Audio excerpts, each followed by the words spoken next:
오늘 우리에게 주신 하나님의 말씀은 민수기 12장 1절부터 2절까지의 말씀입니다. 여러분 모두 일어나셔서 하나님의 생명의 말씀을 함께 듣도록 하겠습니다. 모세가 얻은 에디오피아 여자 때문에 미리암과 아론이 모세를 비방했습니다. 이는 모세가 그 에디오피아 여인과 결혼했기 때문입니다. 그들이 말했습니다. 여호와께서 모세를 통해서만 말씀하시겠느냐?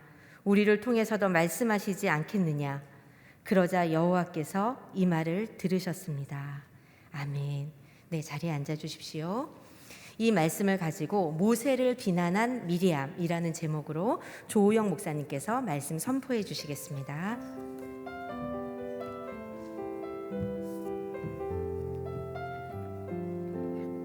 할렐루야.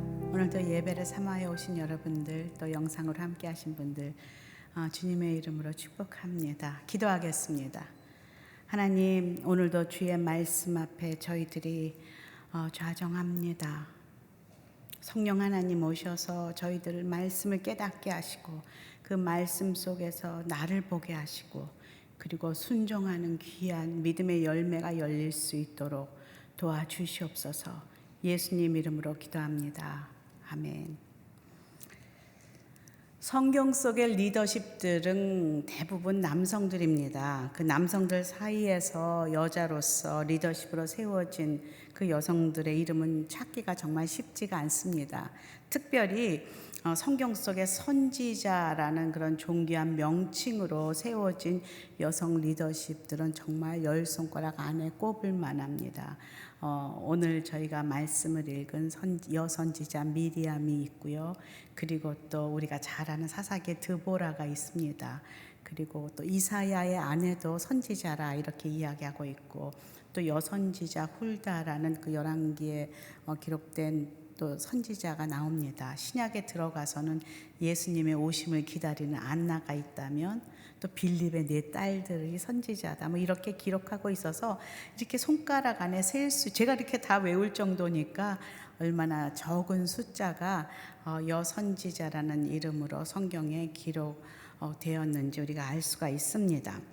이 중에서도 정말 가장 최초의 여선지자의 명칭을 받고 또 여선지자계의 대선배이신 분이 바로 오늘 말씀의 미리암입니다. 또 이 미리암은 성경 속에서 최초의 여자 예배 인도자입니다. 그래서 이 시대의 찬양과 예배 인도자의 선배이심이 분명합니다.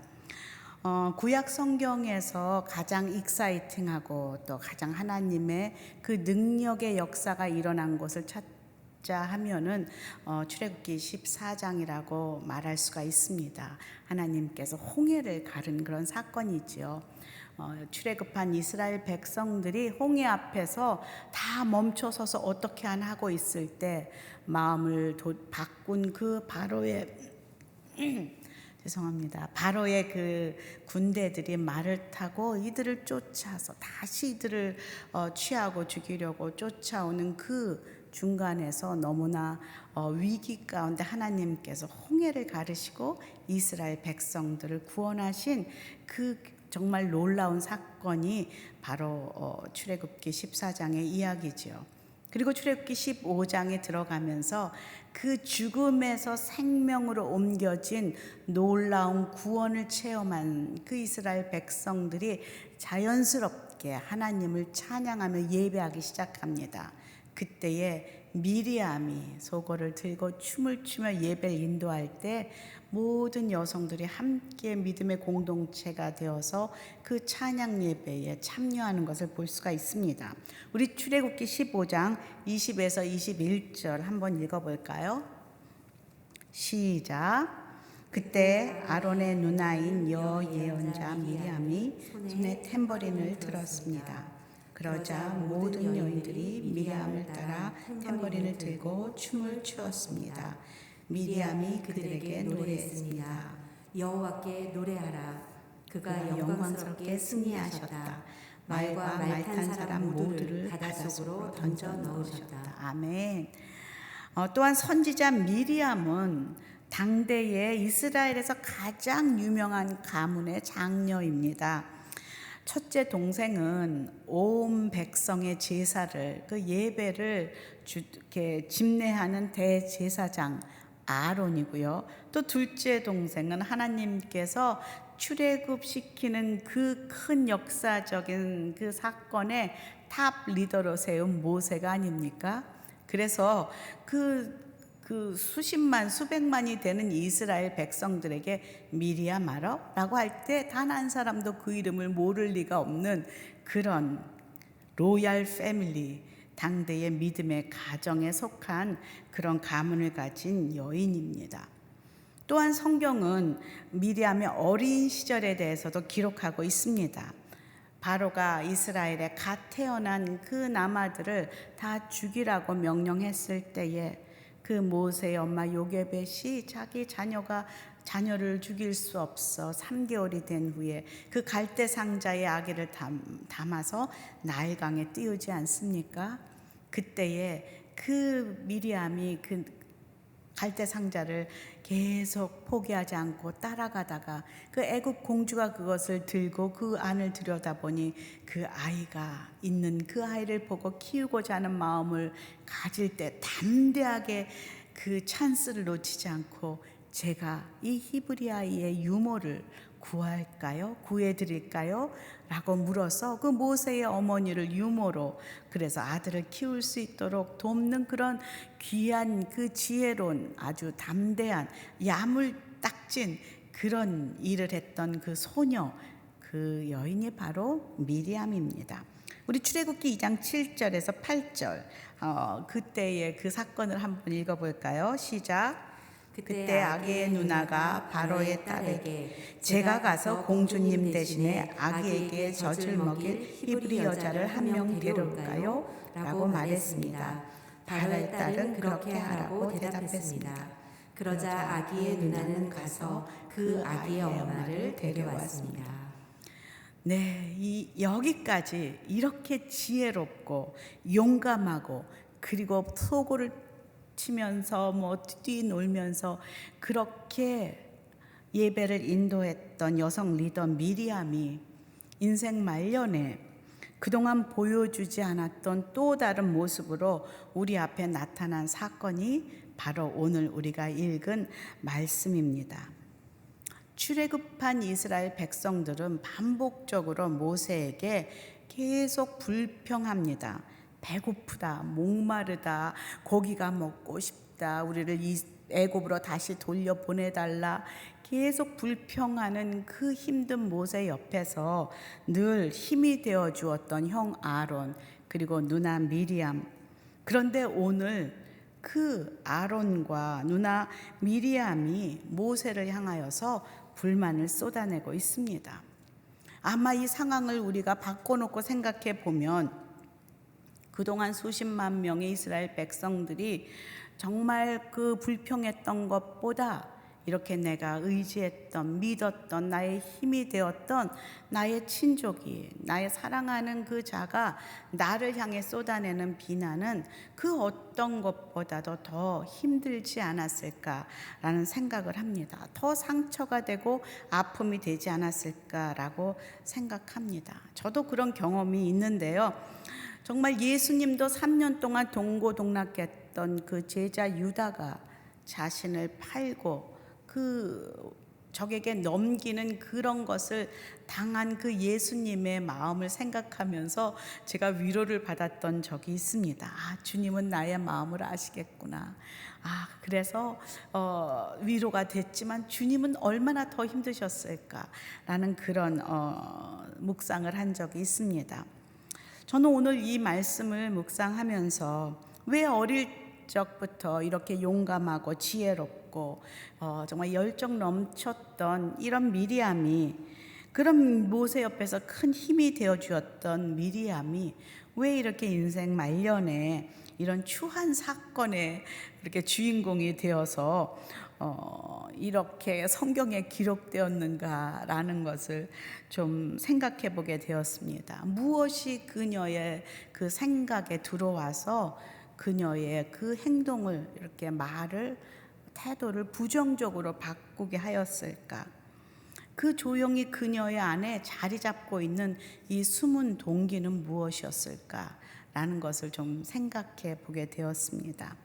첫 번째로 제가 미리암을 가만히 들여다 보니까 그녀 안에 깊이 자리 잡고 그녀를 변하게 만들었던 것은 비교 의식이라는 것이죠. 한번 민수기 12장 1절을 한번 읽어볼까요? 시작. 모세가 얻은 에디오피아 여자 때문에 미리암과 아론이 모세를 비방했습니다. 이는 모세가 그 에디오피아 여인과 결혼했기 때문입니다. 오늘 1절에 나타난 것을 보면 미리암이 모세를 비방한 이유는 모세가 에디오피아 여인과 결혼했기 때문이다 라고 기록하고 있습니다. 이 에디오피아 여인은 모세가 첫 번째 결혼한 그 구수 여인 십보라라는 견해도 있고, 아니면 그 여인 그 첫 아내가 죽고 난 후에 재혼을 한 그런 여인이다라는 견해도 있습니다. 하지만 이것이 자세하게 성경에 밝혀지고 있지는 않습니다. 다만 여기서 결혼했다라는 그 과거형을 쓰고 있는 것을 보면 이미 지금 상태로는 결혼을 해서 가정을 꾸리고 있는 그런 상태라는 것이죠. 그런데 뒤늦게 이것을 비난의 핑계거리로 꼬투리를 잡고 동생 모세를 지금 비난하기 시작합니다. 사실 이 모습은 전혀 미리암답지가 않습니다. 왜냐하면 모세가 나이 40에 애굽 궁정을 떠나서 미디안 광야로 도망가지 않습니까? 그곳에서 40년을 보내면서 이 십보라를 만나 구스 여인을 만나 가정을 꾸리고 아이까지 갖고, 그리고 애굽에 지금 그 백성들을 출애굽시키기 위해서 하나님에게 부름을 받아 돌아왔을 때도 미리암은 오랜만에 만난 동생을 너는 왜 이방 여인이랑 결혼했느냐라고 비난하지 않았다는 것이죠. 그 미리암은 모세 옆에 든든히 힘이 되어 함께 길을 떠났던 그런 누나였다는 것이죠. 그런데 지금 이렇게 반응하고 있다는 것은 무엇입니까? 이 비난은 그녀의 마음속에 있는 이 숨은 동기의 본질이 아니라는 것이죠. 이건 그냥 꼬투리요. 그리고 그녀가 그 비난의 숨은 본질을 지금 다른 걸로 커버하고 있다는 것을 우리는 2절을 보면서 알 수가 있습니다. 2절 다시 한번 읽어볼까요? 시작. 그들이 말했습니다. 여호와께서 모세를 통해서만 말씀하시겠느냐? 우리를 통해서도 말씀하시지 않겠느냐? 그러자 여호와께서 이 말을 들으셨습니다. 여기서 그들이란 미리암과 아론을 의미합니다. 둘 다 이런 마음이 있었던 것이죠. 우리 모두 이 백성들의 리더고 하나님이 세우신 선지자들인데 왜 모세 너만 하나님 말을 대언하느냐? 왜 하나님은 우리를 통해서는 말씀하시지 않겠는가? 그렇게 우리는 벙어리인가? 이런 마음이 이제 들면서 지금 모세에게 그것을 불평하며 비난하고 있습니다. 이것이 바로 숨은 동기인데, 이것을 말하고 싶은데 1절과 2절이 전혀 맞지 않는 그런 1절의 그 본질이 아닌 것을 잡고 지금 비난을 시작했다는 것이죠. 왜 너만, 나도 선지자인데, 난 모세보다 나이도 많고 내가 모세만큼 못할 것이 무엇이 있느냐? 저렇게 어리숙한 모세도 전 그 사람들의 탑 리더인데 나는 이제 나이도 많이 먹고 너보다도 더 오래 살았는데 내가 하면 안 되는가? 평생에 나는 2인자로 이렇게 3인자로만 살아야 하는가? 막 이런 그 생각이 미리암 안에 들어오기 시작하면서 그 여인이 변하기 시작했다는 것이죠. 어쩌면 어느 날 그 자신의 삶이 이렇게 주마등처럼 흘러갔을지 모르겠습니다. 나는 언제까지 이렇게 모세의 도우미처럼 살아야 할까? 이런 생각이 이제 꼬리를 잡은 거죠. 그리고서는 불만이 갑자기 들어오면서 비교의식이 생기면서 억울함, 그리고 동시에 열등감, 또한 교만이 그 마음에 들어오니 숨길 수 없이 터져나오는 것을 지금 보게 됩니다. 미리암의 내면에 이 비교 의식이라는 그 죄의 본성이 살며시 자리를 잡은 것이죠. 이 비교 의식이란 이 요놈은 이 비교 의식은 우리의 마음에 자리를 잡게 되면 확실한 증상이 나타나는 것이거든요. 그 증상은 무엇이냐면 그때부터 우리 마음의 평안을 잃어버리게 됩니다. 그리고 절대로 기뻐할 수가 없습니다. 감사할 수도 없고 절대로 만족할 수가 없습니다. 왜냐하면 그 비교 의식은 우리로 하여금 끊임없이 남을 바라보도록 하는 그런 역할을 하기 때문입니다. 지금 미리암이 아무리 멋지게 포장하고 폼나게 조언하고 이렇게 이야기한다 해도 그 안에 숨은 뜻이 있듯이 우리도 동일하게 이 시대를 살면서 이렇게 폼나게 조언하지만 숨은 동기가 늘 있다는 것이죠. 어떨 때는 이 숨은 동기를 나도 잘 파악하지 못할 때가 있습니다. 어쩌면 미리암도 자신의 깊은 동기를 지금 파악하지 못하고 있을지도 모릅니다. 나는 누나야, 나는 연장자야, 나는 모세가 이방 여인과 결혼한 것을 지적할 수 있는, 야단칠 수 있는 권리가 있는 자 아니야? 나 아니면 누가 이런 이야기를 하겠어? 라고 생각하면서 모세를 비방하는 것을 합리화하고 나는 할 수 있다라고 착각할 수 있다는 것이죠. 마치 우리가 우리 아이들에게 너 이러면 되겠니? 너 이렇게 살면은 어떻게 되는 줄 아느냐? 너 이렇게 하면 이렇게 되고 저렇게 되고 그래서 나중에 네가 이제 실업자가 되고 망할 거야 라고 말하면서 나 아니면 내가 너를 왜 얘기하겠니? 너를 사랑하니까 이야기하지.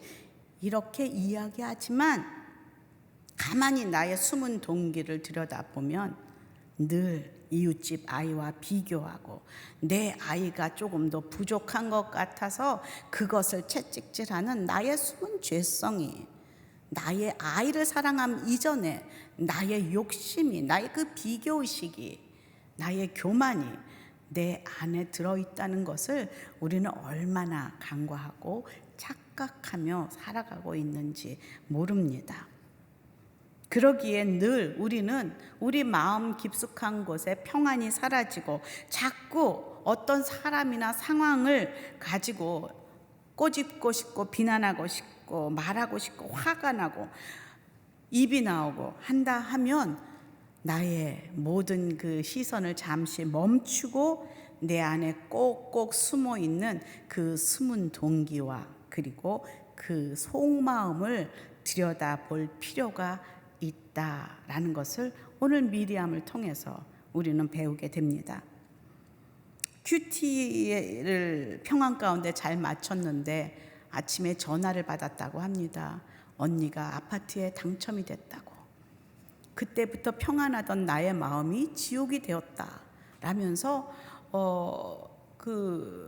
고백하는 그 자매의 그 상담하는 내용을 극동방송을 통해서 제가 들은 적이 있습니다. 오래전에.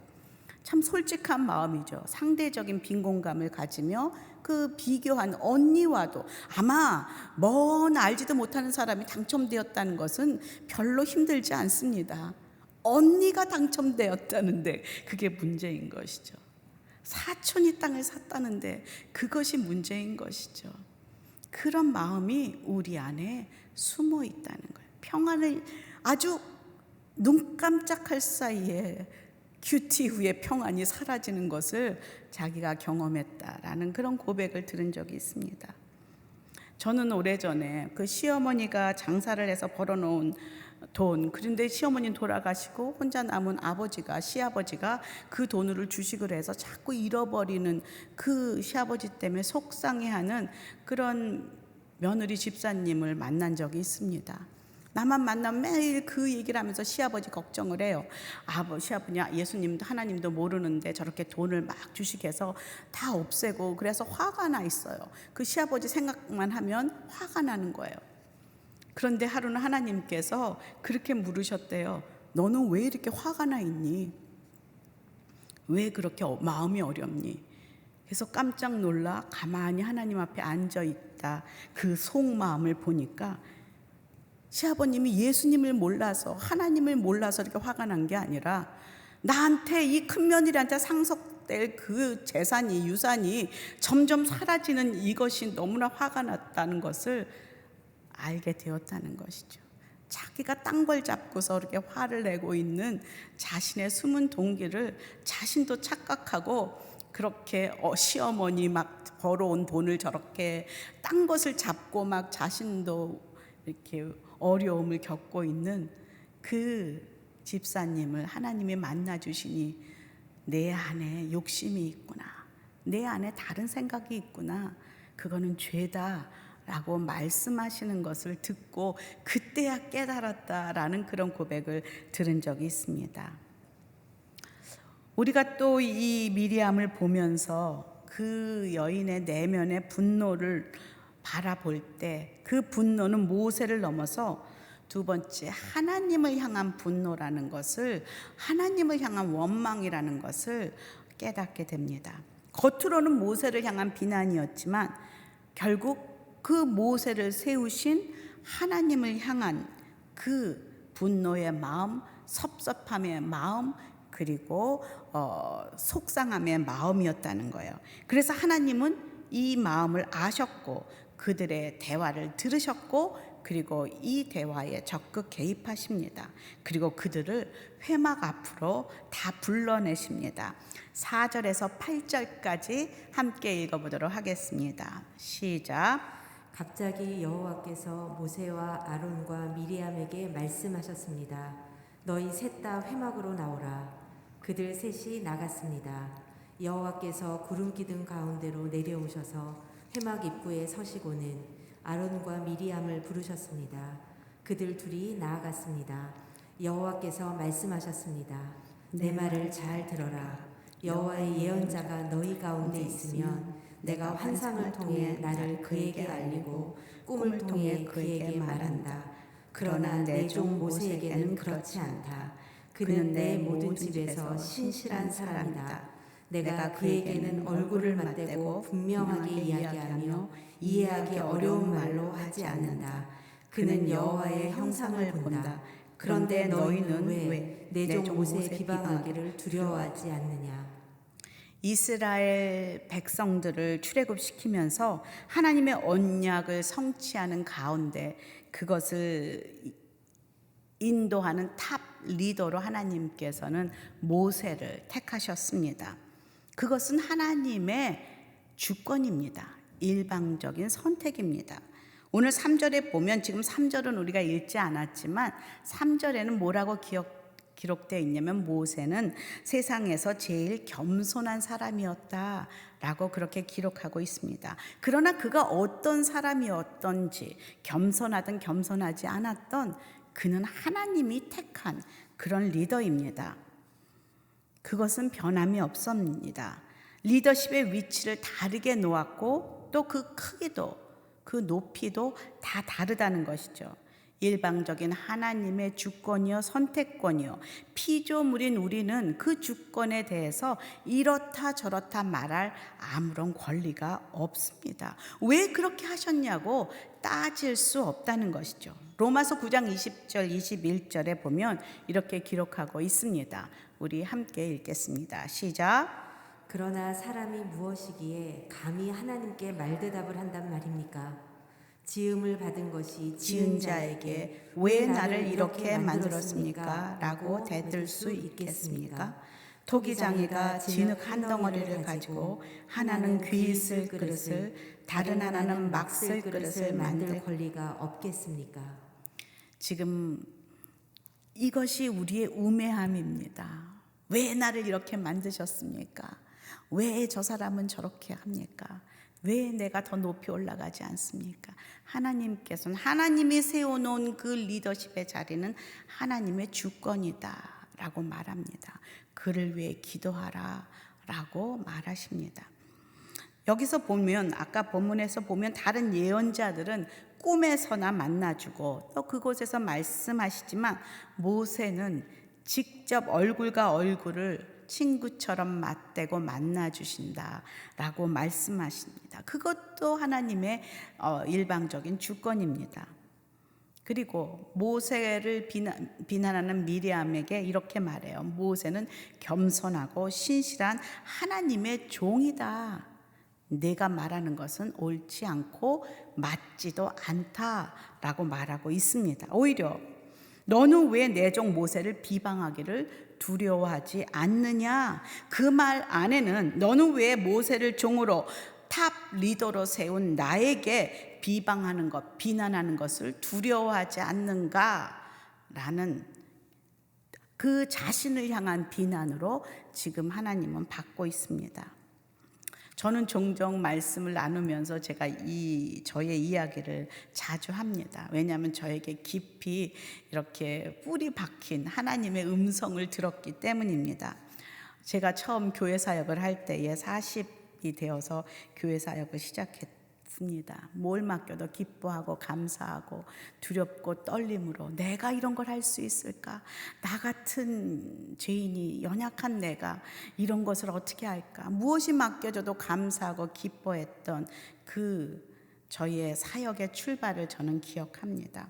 그런데 시간이 점점 흘러가고 10년, 20년 흘러가고 나이를 먹어가면서 점점 내 안에 그 처음에 있던 감사가 사라지고 두려움이 사라지고 점점 그 사역이 힘들어지기 시작하고 입이 나오고 불평과 이런 것들이 내 입에서 나오는 저를 발견하게 되었습니다.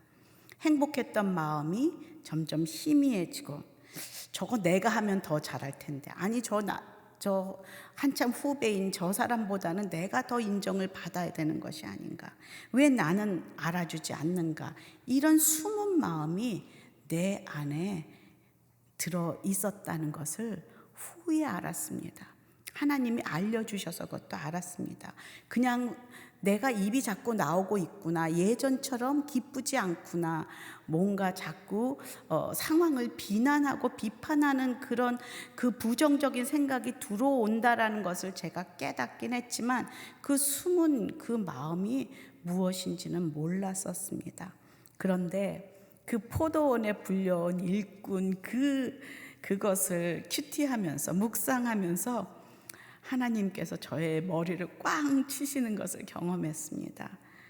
처음 5시에 불려온 일꾼으로 일을 시작하다가 나 같은 것을 40이 넘어서 5시에 나를 불러주시다니, 날도 1시간밖에 남지 않은 이런 그 상황 속에서 나를 불러주시다니라는 그런 송구함과 감사함과 기쁨으로 저는 무엇이 맡겨지든 기쁨으로 했던 그날을 기억합니다. 그런데 제가 점점 앞으로 가고 있어요. 3시에 불려온 일꾼의 자리로, 10시에 불려온 일꾼의 자리로, 그리고 마침내 새벽 6시에 불려온 일꾼의 자리로 가면서 5시에 불려온 일꾼들이 나랑 동일하게 대우받는 것에 대해서 내가 더 지금은 대우를 받아야 하는데 지금 그렇게 받고 있는 것에 대해서 이 미리암의 마음이 들어왔던 것을 기억합니다.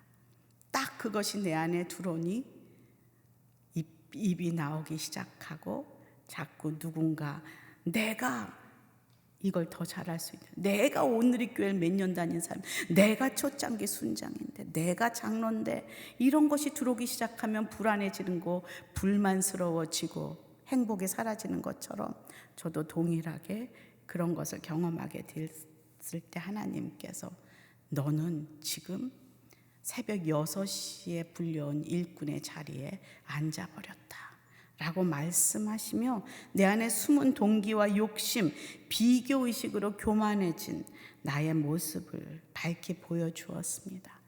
그날 그 마태복음 20장 15절에 하나님께서 이렇게 말씀하셨어요.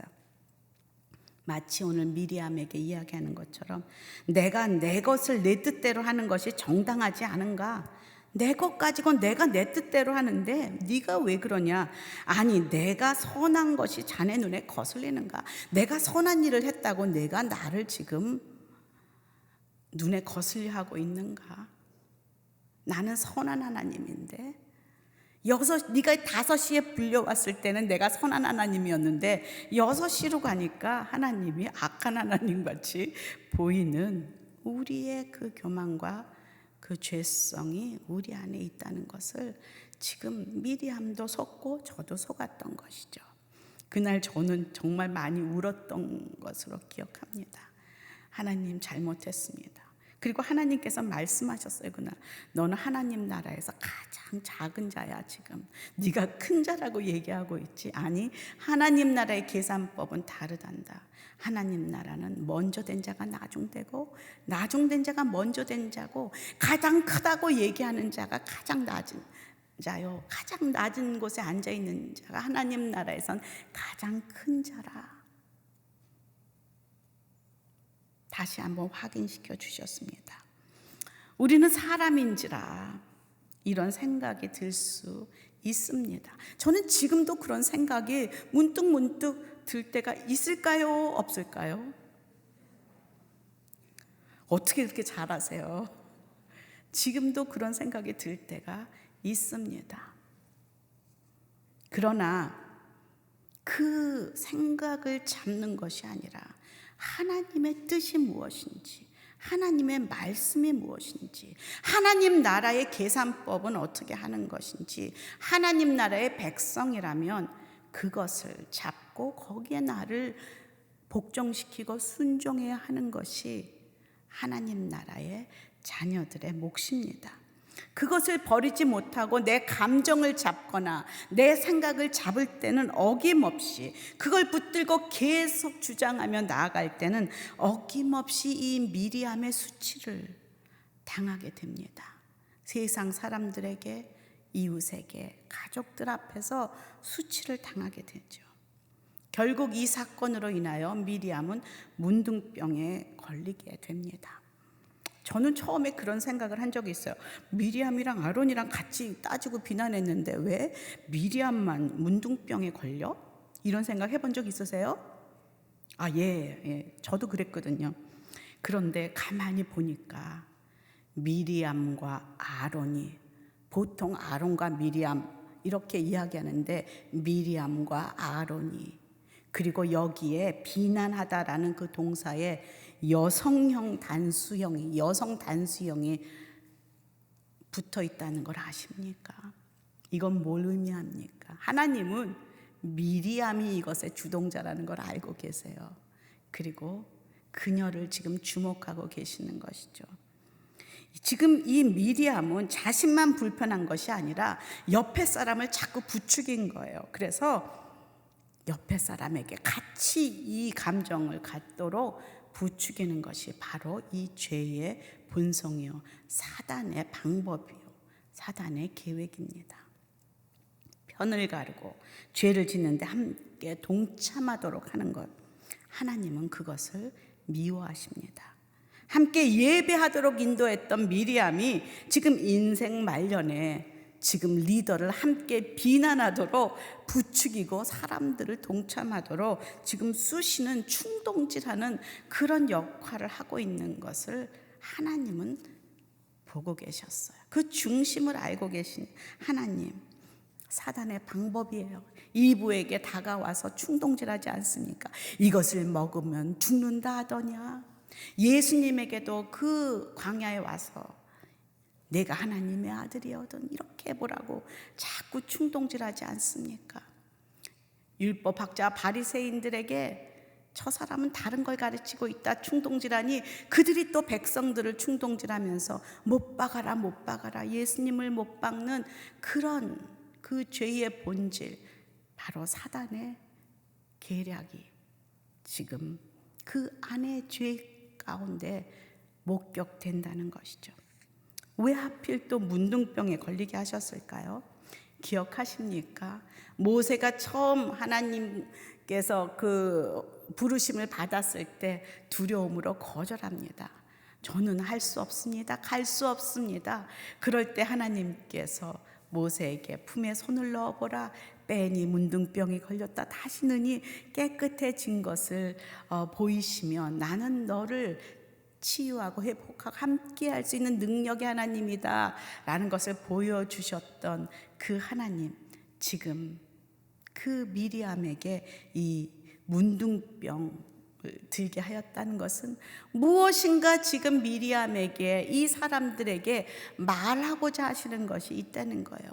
그때 모세에게 말하고자 하는 것이 있었듯이 지금 미리암에게도 이런 상황을 보여주며 살아계신 하나님이 말씀하고 계시는 것이죠. 우리는 우리의 불순종이라 인하여서 생긴 그런 열매들, 또 죄로 인하여 먹게 되는 슬픔, 상처들, 이런 속에서 하나님은 늘 우리를 가르치시고 그리고 이끄시고 무엇인가를 말씀하고 계시다는 것을 잊지 말아야 합니다. 요즘 코로나 세월 속에서 정말 우리 모두 다 어려움을 겪고 있습니다. 그리고 세상에서 정말 미디어에서 왜 이렇게 교회에게 손가락질을 하며 비난을 하며 그런 생전 경험하지 못했던 이런 일들이 일어나는가, 정말 이거는 페어하지 않다, 공평하지 않다, 우리 다 그런 생각을 하고 있을 이때에 하나님께서 지금 우리에게 말씀하시는 음성이 있다는 것을 우리는 놓치면 안 된다는 것이죠. 어저께 이 자리에서 저희 그 목회사관학교를 진행하였습니다. 어제는 그 세 분의 패널이 있으셨어요. 그래서 이재훈 목사님, 또 이인호 목사님, 유기성 목사님, 이렇게 세 분을 모시고 코로나 시대의 목회와 목회자의 삶에 대해서 함께 이제 이야기를 나누는 시간이 있었습니다. 그때 질문이 이런 질문이었습니다. 이렇게 지금 사회적으로 지탄을 받는 이런 상황을 어떻게 생각하십니까? 그리고 성도들에게, 교회에게 어떤 조언을 해주고 싶으십니까? 라는 그런 질문을 드렸습니다. 그때 이 목사님 세 분이 말씀하신 것이 있습니다. 그동안의 우리의 모습이 그 비난을 받을 만한 것이 있는 것은 우리가 회개하고 돌이켜야 합니다. 그것이 하나님의 음성입니다. 영적인 거품이 끼었으면 그것을 빼내야 한다는 것이죠. 우리가 잘못 살았던, 우리가 믿는 자로 살지 못했던, 구별되어 거룩하게 살지 못했던 부분들을 빨리 돌이키고 회개해야 하는 하나님의 음성으로 들어야 합니다. 또 아직도 두 번째로 아직도 이렇게 교회를 향해 비난하고 있다는 것은 아무 잘못도 없는데 이런 것을 받는 것을 억울하다 하기 이전에 아직도 사회는, 교회는 뭔가 좀 달라야 한다라는 그런 생각과 기대감이 있다는 것을 잊지 말아야 한다는 것이죠. 또 세 번째로 이런 상황 가운데 우리가 절대로 놓지 말아야 할 것은 복음을 부끄러워하지 말고 오직 하나님만을 붙잡고 바라봐야 한다. 그것을 하나님은 다시 한번 우리에게 일깨워주고 있다. 그리고 마지막 유기성 목사님 이런 말씀하셨어요. 지금 사람들이 뭐라고 하는 데에 반응하는데 바쁘게 시간을 보내지 말고 순간순간 하나님은 나에게 무엇이라 하는가, 내가 어떻게 해야 하나님이 기뻐하실까에 집중하면서 그것을 따라가면 모든 것이 하나님께서 부르신다는 것을 경험하게 될 것이다. 그런 뉴스에 집중한 것이 아니라 하나님에게 집중하라. 하나님의 말씀을 붙들라. 하나님의 마음을 잡으라. 그래서 그거에 순종하며 나아가라 라고 말씀해 주셨습니다. 그래서 하나님과의 친밀한 관계를 매일매일 순간순간 회복하라라는 귀한 말씀을 주셨어요. 여러분 지금 상황 가운데 어려움이 있으십니까? 자녀와 또 이웃과 남편과의 관계 속에서 그런 힘듦이 있습니까? 하나님은 지금 분명히 말씀하고 계시다는 것을 잊지 마십시오. 그것에 주목하기 이전에 하나님 지금 나에게 무엇이라고 말씀하고 계십니까? 묻기를 시작하시고 그리고 그 응답을, 그 음성을 듣는 은혜가 있기를 간절히 기도합니다. 세 번째로 지금 이 미리암을 통해서 볼 수 있는 것은 돌이키면 살아난다는 것입니다. 결국 아론은 누나 미리암의 그 문둥병을 보고서 너무나 놀라서 모세에게 중보를 요청합니다. 우리 12장 11절 함께 읽어볼까요? 11절 시작. 그래서 그가 모세에게 말했습니다. 보소서 내 주여, 제발 이 죄를 우리에게 돌리지 마십시오. 우리가 어리석게 행동해 죄를 저질렀습니다. 정말 회개만이 답입니다. 우리가 어리석었습니다. 우리가 죄를 지었습니다. 라고 지금 고백합니다. 구약의 선지자들은 늘 백성들에게 외쳤죠. 돌이키면 살아난다. 그리고 세례 요한도 회개하라. 천국이 가까웠다. 회개와 돌이킴이 없은 때는 용서가 없습니다. 그리고 죽음이 없이는 부활이 없듯이 진정 나의 자아의 죽음과 내려놓음, 포기가 있을 때에만 치유와 회복이 일어난다는 것을 다시 한번 깨닫게 됩니다. 나의 자아의 죽음, 회개, 내려놓음, 다시 한번 하나님 앞에 죄를 고백하며 나아갈 때 거기서부터 이제 저희의 묶인 매듭이 풀리기 시작할 것을 믿습니다. 오늘 이 모든 상황을 바라보는 것, 그 아론만 놀란 것이 아니라 문둥병 걸린 누이를 바라보면서 모세는 얼마나 또 놀랬을까라는 생각을 해봅니다. 모세는 진심으로 하나님 앞에 나아가서 미리암의 치유를 위해서 중보합니다. 그리고 하나님께서는 미리암을 고쳐주시죠. 그리고 미리암에게 확실하게 자신의 위치가 어디인지, 그리고 하나님의 뜻이 무엇인지를 가르치십니다. 13절 14절 함께 읽어보겠습니다. 시작. 그러자 모세가 여호와께 부르짖었습니다.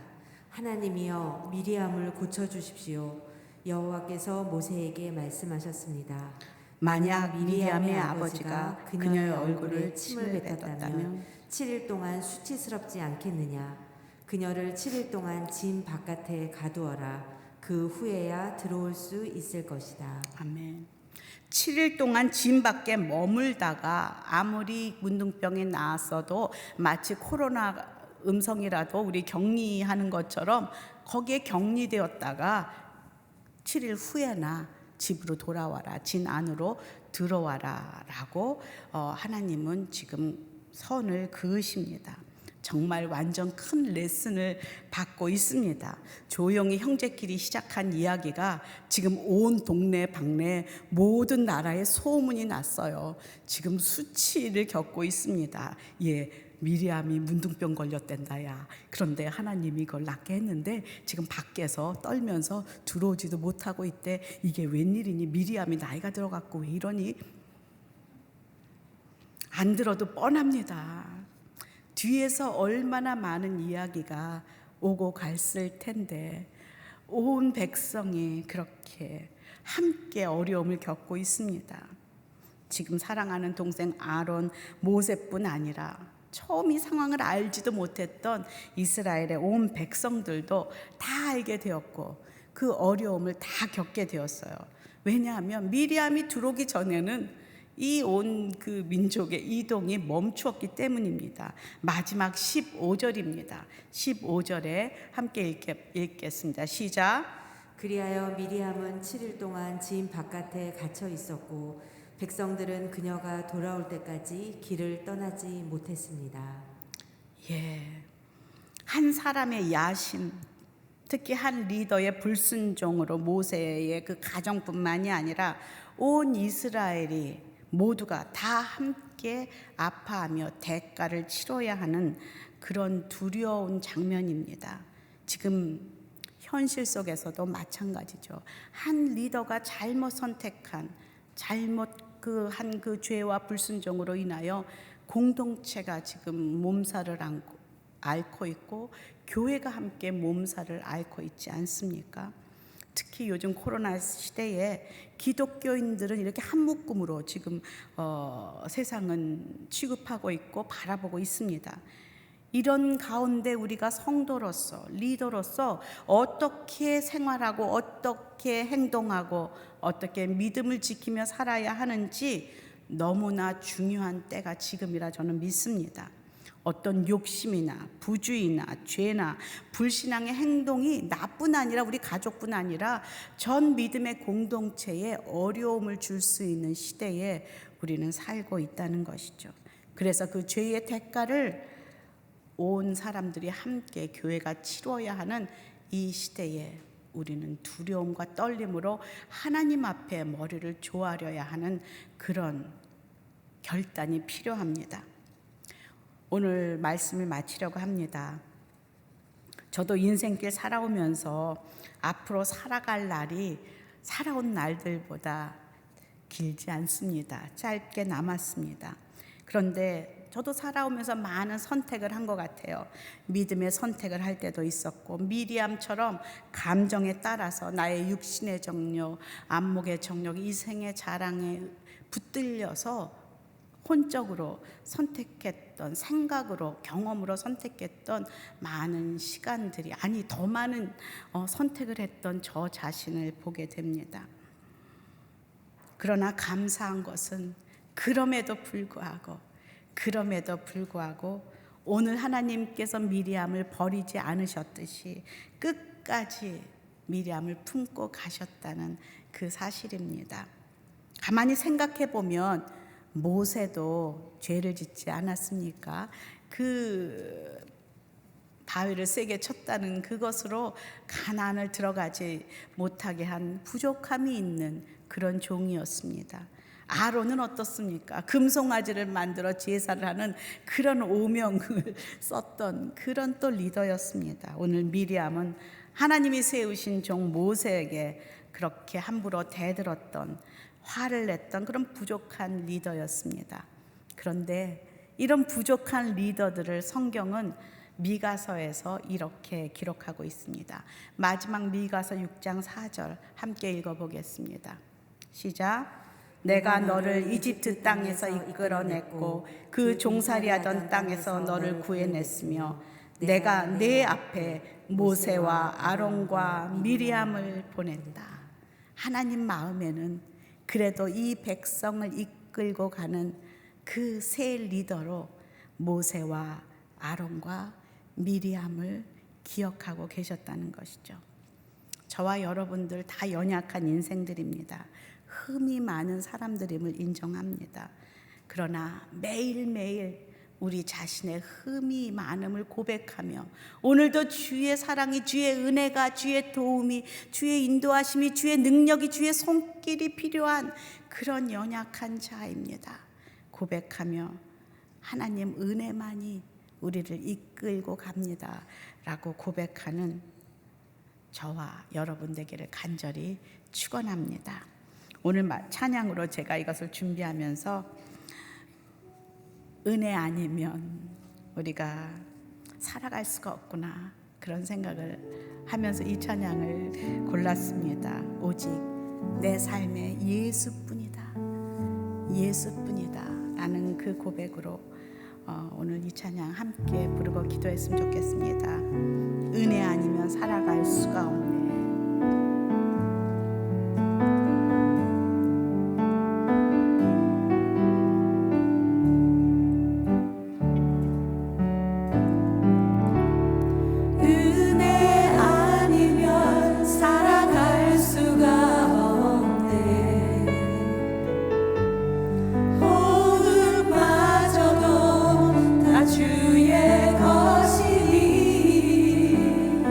세상 평안과 위로 내게 없어도 예수, 오직 예수뿐이네. 다시 한번 고백할까요? 은혜